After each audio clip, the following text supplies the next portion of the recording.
NEET PYQ 2020 का question कहता है बेटा identify the incorrect statement. 4 statement दिए। पहले में कह रहा है oxidation state of chromium in CrO4 negative and Cr2O7 dinegative are not the same. कह रहे सेम नहीं होती, निकाल के देख लो। CrO4 डाइनेगेटिव में कैसे करेंगे आप, x मान लो, ऑक्सीजन की -2 इंटू 4, जो बेटा ऊपर चार्ज होता है इक्वल टू में चला जाता है x -8 -2, x आ गया 6। तो इसमें बेटा कितनी ऑक्सीडेशन स्टेट आ गई 6। Cr2O7 डाइनेगेटिव में कैसे करोगे, 2x -2 इंटू 7 बराबर -2, 2x -14 बराबर बेटा -2, 2x 12, x 6। तो पहली स्टेटमेंट बेटा दोनों ऑक्सीडेशन स्टेट सेम आ गई, उसने कहा नहीं होती, तो पहली स्टेटमेंट करेक्ट हो गई, यानी आंसर मेरा ये है। ठीक है, और बात कर लेते हैं बेटा। कह रहे Cr+2 से stronger reducing agent than Fe+2 in water.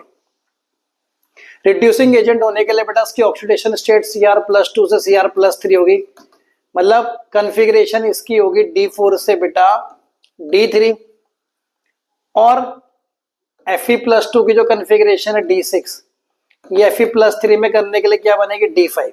Water में जो होती है बेटा ये कॉन्फ़िगरेशन ज्यादा स्टेबल होती है D3 as compare to D5, इसलिए ये बात तो सही है।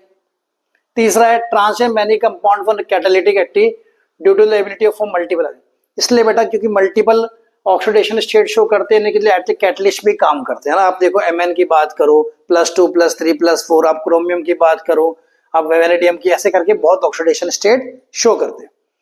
चौथा कहता है ये बात भी सही है, interstitial compound those that are formed when small atom hydrogen carbon are trapped. बिल्कुल सही बात है बेटा। होता क्या है बेटा, हाइड्रोजन कार्बन बोरोन नाइट्रोजन का बहुत छोटा साइज होता है बेटा, छोटे साइज की जगह से ये जो एम्प्टी स्पेस है यहाँ घुस जाते हैं।